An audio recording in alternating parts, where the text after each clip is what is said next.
ہاں آپ نے بھی دیکھا ہوگا، میں نے بھی دیکھا ہے، آج کل ہمارے معاشرے میں میاں اور بیوی آپس میں تعلقات کے خراب ہونے کے باوجود وہ مسائل پر گفتگو سنجیدگی کے ساتھ نہیں کر پاتے، کرنا چاہتے ہیں لیکن نہیں کر پاتے ہیں۔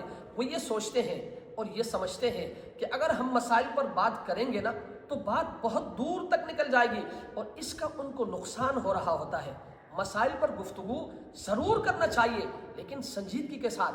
آپ نے بھی دیکھا ہوگا آج کل اگر بیوی سے کوئی 19-20 ہو جاتا ہے نا تو شوہر کہتا ہے کہ آج کل تو تم میرے لیے عذاب جان بن گئی ہو۔ میرے بھائی، اس سے بات بنتا تھوڑی ہے، اس سے بات بگڑ جاتا ہے، اس سے اور نقصان ہوتا ہے۔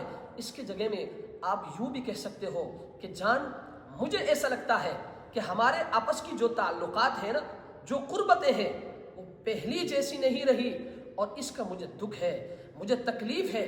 کیا آپ کو بھی محسوس ہوتا ہے؟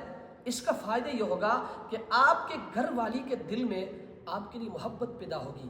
وہ یہ سوچے گی کہ میرا شوہر میرے بغیر رہ نہیں سکتا،